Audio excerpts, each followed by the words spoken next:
صلاة والسلام ولع ككري وهو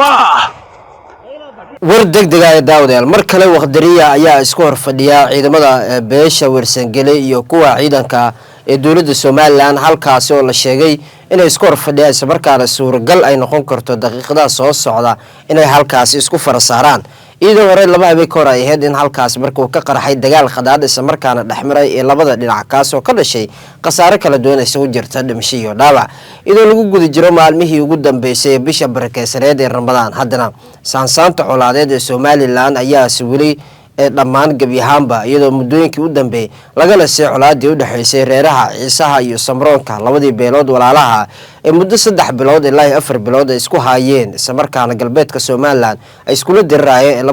labadaas reerood ayaa u muuqata in laga gaaray xal waara oo rasmi ah isla markaana waan u dhaxaysa labada dhinacna ay ku guuleysatay ee Soomaaliland inay ka gaarto laakiinse ciidamada kuwa Isaaq ayay ku sheegaan ee beesha Warsangeli isla markaana ay doonayaan in shar dawladeed mar kale loogu soo duulay ayay markaas ku andacoonaya iyagoona sheegaya in kuwan aysan hayn ciidamo dawladeed laakiin ay yihiin ciidan ka socda ee beesha Isaaq ayaa mar kale halkaas isku horfadhiya waqdariya gobolka Sanaag ayay isku horfadhiyaan ciidanka beesha Warsangeli iyo kuwa Soomaaliland halkaas oo la sheegay inuu mar kale suuragal ay noqon karto in isku farasaaraan dagaal sababeed doono ee dhimasho iyo dhaawac isugu jira iyo burbur hantiyadeedba iyadoo mar dhawaan ay ahayd inuu halkaas uu ka qarxay dagaalka u dhaxeeya labadan dhinac haddana waxaa la sheegay in colaadda Warsangeli ay ku sheegeen in dagaalku uu kala dhaxeeyo beesha Isaaq laakiin aysan hayn inuu kala dhaxeeyo ee dawladda waxay Warsangeli ay ku andacoonayaan in markaas dagaal uu ka qarxo deegaanada Soomaaliland gaar ahaan reerka Isaaq iyo reerka kale uu dhexmaro colaadii ay inta badan adeegsadaan ciidanka ee dawladda kuwaas oo loo adeegsan doono qaab qabiileed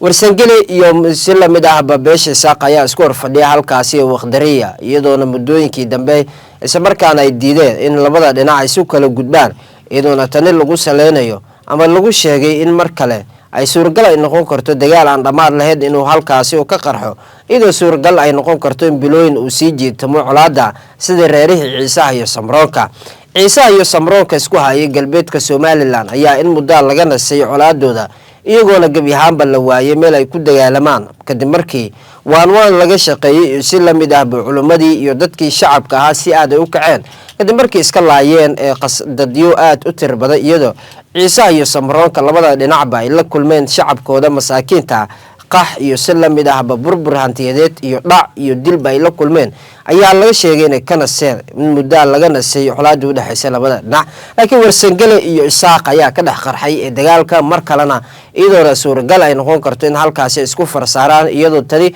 dagaalka bilowgiisana bilowgiisa lagu sheegay inay ahayd ceel la isku qabsatay isla markaana halkaas ay ahayd halkay ka soo bilaabatay colaadda u dhaxaysay labada dhinac Soomaaliland wali wax war rasmi ah kama soo saareen dagaalkii hore halkaas ugu qarxay isla markaana u dhaxeeyay ciidamada kuwa dawladda Soomaaliland iyo si la mid ah kuwa beesha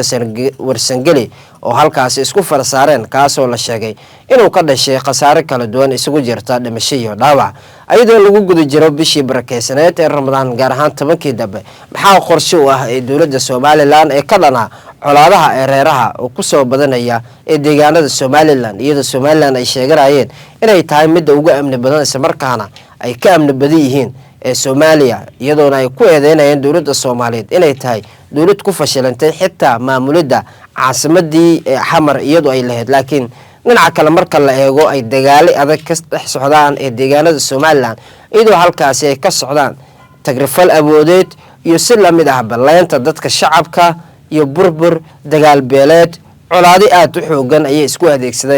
isku adeegsanayaan reeraha halkaasi wada degan taasoo sababtay inay halkaasi ka dhalato qasaare kala duwan dhimasho dhaawac burbur hantiyadeed qax iyo murugo aan dhamaad lahayn oo ay ku reebtay dhammaan qalbiyada dadkii in guriyihii la gubo nolosha dadka lagu gubo dhibaatooyin aad u culus ayay la kulmeeyaan ee dadka ku nool ee deegaanada Soomaaliland dhinaca kalena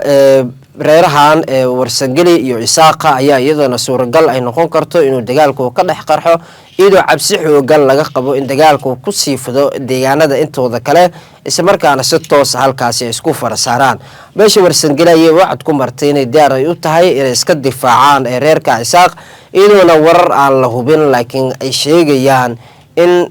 beesha isaaq aan iraahday warsangeli ay heestaan hub tir badan isla markaana ay wacd ay ku mareen inay iska difaaci doonaan oo iska dulqaadi doonaan culayska beesha isaaq ay kala kulmayaan. tani iyaduna waxay diraysaa fariimo kale aad culus isla markaana ku wajahan Somaliland iyo dawladeeda. haddaba maxaa qorshe ka ku aadan madaxweynaha Somaliland Cabdiraxmaan Ciro ee reerahan in muddooyinka islaynayay? waxaase la sheegaa in Cabdiraxmaan Ciro ilaa hadda uusan war ka hadlin, uusan